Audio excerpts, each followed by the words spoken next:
வணக்கம் சொந்தங்களே, தினம் ஒரு தகவலில் உங்களை சந்திக்கிறதுல ரொம்ப மகிழ்ச்சி அடைகிறேன். இன்றைக்கி நான் சொல்ல போகிற விஷயம் என்னன்னு பார்த்தீங்கன்னா, இப்போ எங்கள் சின்ன பேத்தியை கொண்டு போய் டெய்லி ஸ்கூலில் விட்டுட்டு வரேன். விட்டுட்டு வர்றதை அப்படியே சுற்றிட்டு வருவேன். வந்து கல்பனா வீட்டு வழியாக வருவேன். அப்போ என்ன பண்ணுவேன், கல்பனா காலேஜுக்கு போகிறா. போன வருஷம் கல்பனா காலேஜுக்கு போகிறா. அப்போ அவள் வீட்டிலேருந்து நடந்து ரோட்டுக்கு வந்து அங்கேருந்து ஒரு 1/2 கிலோமீட்ரு, வீட்டிலேருந்து வர்றது எல்லாம் சேர்த்து 1 கிலோமீட்டர் வந்துடும். அங்கேருந்து வந்து பஸ் ஸ்டாப்புக்கு போய் பஸ் ஏறணும். அப்போ இல்லை அப்படின்னா இங்கேருந்து ஆட்டோவுக்கு 10 ரூபா கொடுக்கணும். ஏன் பாவம் அவள் அந்த 10 ரூபா கொடுக்கணுன்னு அவளை அங்கே ஸ்கூலில் விட்டுட்டு கரெக்டாக வந்தோன்னா இவள் கரெக்டாக படிக்கட்டுலேருந்து இறங்கி வருவாள். இவளை உட்கார வச்சு கூட்டிகிட்டு வந்து பஸ் ஸ்டாப்புக்கிட்ட விடுவேன். அங்கேருந்து அவள் பஸ் ஏறி பழைய பஸ் ஸ்டாண்டு போய் அங்கேருந்து ஒரு பஸ்ஸை பிடிச்சி அவள் காலேஜுக்கு கரெக்டாக காலேஜ் வாசல்லே இறக்கி விடுவாங்க. இது வழக்கமாக நடந்துக்கிட்டே இருந்துச்சு. நான் கொண்டு சரி இவளுக்கு மட்டும் செய்கிறோமா, அவளும் பாவம் அப்படின்ட்டு அவளை கொண்டு போய் விட்டுலான்ட்டு இந்த மாதிரி விட்டுருந்தேன். ஒரு ட்ரிப்பு அவளை பின்னால் உட்கார வச்சுக்கிட்டேன். அது எப்பவுமே பின்னால் தான் உட்கார்றா. உட்காந்து வண்டியை ஓட்டிகிட்டு இப்படியே வர்றேன். பின்னாடி வந்த ஒரு பைக்கு 3 பசங்க வந்து சட்டார்னு இப்படி அடித்து தள்ளினானுங்க பாருங்கள்.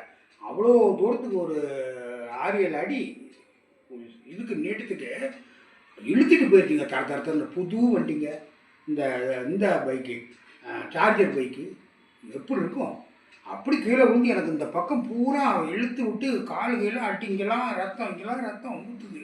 கல்பனா கொண்டுமே அவளுங்க. எனக்கு பயங்கரமாக இதாகிடுச்சு. ஏன்னா வண்டி ஓட்டு வந்ததுனால என்னால் இது பண்ண முடியல.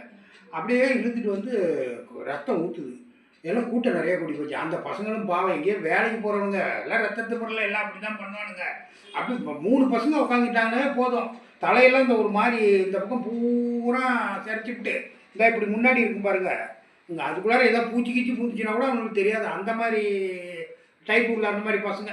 ஆனால் இறங்கி வந்து நான் வெள்ளம் வாங்கினா ஆஸ்பத்திரிக்கு போகலாம் அப்படி நான் அவங்களும் வேலை வெட்டி செஞ்சு தான் பொழைக்கிறவனுங்க பார்த்தேன். நான் ஆஸ்பத்திரிக்கு போகலான்னா இதுக்கு என்ன ஆகுமோ அப்படி இப்படின்னு சொல்லி தயங்கிட்டு இருந்தானுங்க. இல்லைப்பா நீங்கள் வேலைக்கு போகணுமா, சரி நீ புறப்பு போ உனக்கு பரவாயில்ல போ அப்படின்னு சொல்லி அனுப்பிச்சி விட்டேன். பாவம் அவன் 10,000 ரூபா சம்பளத்துக்கு எங்கேயாவது வேலைக்கு போவான். வந்தாவில் இப்படி போடுது, அதுவும் பழைய வண்டி தான் அவங்க வண்டி. பார்த்தேன், சரி அனுப்பிச்சி விட்டேன். அந்த வண்டியை எடுத்து மெதுவாக தள்ளிட்டு வந்தேன். கல்பனா வந்து அங்கேருந்தே பஸ்ஸில் வச்சு விட்டேன். வண்டி எடுத்துகிட்டு வீட்டுகிட்ட வந்து நிறுத்திட்டேன். ஐயோ பையன் என்ன சொல்லுவானே தெரியலையே, புது வண்டி என்ன சொல்லுவானே தெரியலையே அப்படின்ட்டு வீட்டில் வந்து உட்காந்து அவன் வந்து வெளியே வந்து பார்த்து எல்லாம் தெரிஞ்சு அம்மா ஃபோன் பண்ணி சொல்லிவிட்டேன். மேலே வந்து வந்துட்டான்.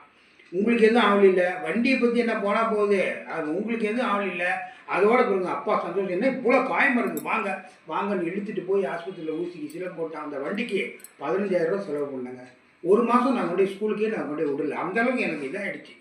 சரி, இந்த இதை உங்கள்கிட்ட சொல்லணுன்ட்டு தான் இது பண்ணேன். நாளைக்கு வேறு ஒரு தகவலில் உங்களை சந்திக்கிறேன். பாய்.